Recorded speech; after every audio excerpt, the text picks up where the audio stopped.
The ECB stress test results are out, showing a 10 billion euro shortfall still to be raised by 13 banks in the region, including 4 from Italy and 2 from Greece.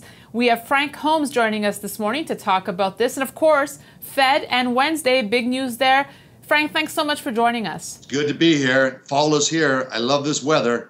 Yes, I love fall as well, Frank. Now let's talk about the news that came out over the weekend. The ECB announcing 25 lenders in the region failed its stress test. The bank's balance sheet data at the end of 2013 showed a total shortfall of 25 billion euros.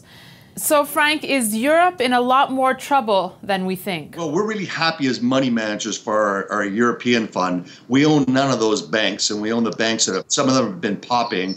So we're really happy this morning's meeting that we were able to dodge those bullets. But on a bigger macro scale, it is important, and I've been trying to advocate that we have the G20, which is more caught up with tax and regulations, and it's very difficult so they can make money cheap in Europe. They can make it cheap. Negative rates of return, which is good for gold, but it's very hard to get a business loan. There's just so many regulations and rules. So this is another conundrum that's taking place. Cheap money in Europe, but the banks have to put up more capital. They have to put up more capital to make a loan, and then the rules for making a loan. So they're really stuck in that economy, and all they want to do is run around the world and tax everything and everyone. So, Frank, we saw the signs that Europe is indeed struggling, but is it in a worse shape than originally thought? I think it's much more worse, but I'll give you sort of light at the end of the tunnel that I heard about with my CEO event. I was in Rome. Is for the first time an Italian private equity with about $1.2 billion in Milan is investing in Italy because they're going to change the employment laws. And they're going to make it much more easier for young people to get jobs. And right now you have this massive unemployment. So I think that Italy may be the leading indicator to get change taking place through Europe.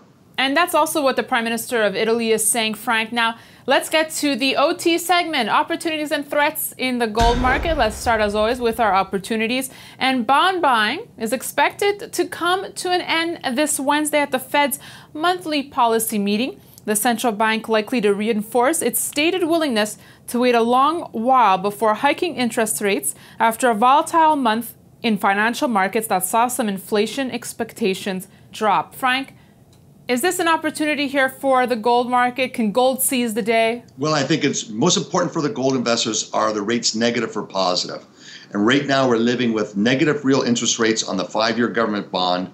If the 10-year government bond yield falls back below 2% and inflation puts its head up to 2%, then all of a sudden you're going to see gold rally. So I think that that's what's key, and I think they'll come out with it. They're going to keep rates low. They're just going to stop the purchases in the open market. You know, what on earth are we going to speak about now, Frank, with QE gone? But you know what's really sad, though, Danielle, is they come out with QE 1, 2, and 3, and gold has fallen. If you take a look at $1,900 gold in 2011, it's been nothing but a down spiral. And the biggest thing that we've been able to see in our analysis of this is that money supply is actually shrinking out of Asia, the 7 most populated countries in the world, and Europe. Now, maybe Europe can get its act together, get its money supply, loans being made to get economic engine. That would be more positive for overall commodities. And continuing with opportunities now, Frank, let's look to India, where it is Diwali, the Festival of Lights.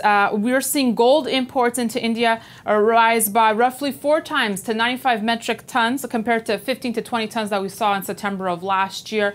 Is this growing demand trend for gold in India here to stay, Frank? I think that it's very important that Modi has been able to instill the sentiment of confidence. And we've seen that with money flows since he's been elected of Indian investors themselves reinvesting in their economy. His commitment to infrastructure spending. He's come to America. He's come over to build relationships, economic ties. I think it's very strategic, and I think India will continue. And he's also said he's going to make it easier for Indians to be able to buy gold without all the penalties that were being imposed upon for 2 years now. And we're seeing that. And we're seeing this, witnessing a 400% increase in gold consumption, getting back to where it was, sort of normalizing it. So a classic example of government policy really fueling gold demand, Frank. It's so important. Government policy is a precursor to changes in all of our prospectuses for a reason, and it's important to follow that. And that's basically a fiscal policy of deregulation. Okay, on to threats now, Frank, and PMI, U.S. monthly PMI hit a 3-month low. Numbers coming out this morning. Frank, I know offline you were saying this is a threat for you. Well, especially China. And this is where we have this unsynchronized growth that's impacting all commodities. So Europe's PMIs are negative. America was positive. It's now turned negative, where the 1 month is below the 3 months. And China's turned positive. So there's no point where we've had all three major economic forces of the world aligned. And that creates a schism in commodity demand. Okay, Frank, let's wrap up with the gold's touchdown pass of the week. Is it going to be the Fed?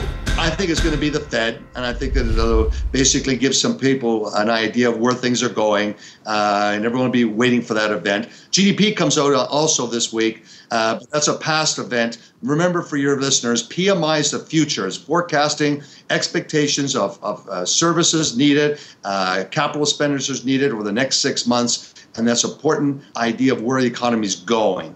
Frank, as always, thank you so much to our Monday morning quarterback, Frank Holmes of U.S. Global Investors. We'll see you next week. All right, take care. Bye. And thanks for watching this edition of Gold Game Film with Frank Holmes. We want to hear from you. Email us at newsfeedback@kitco.com. We'll see you tomorrow.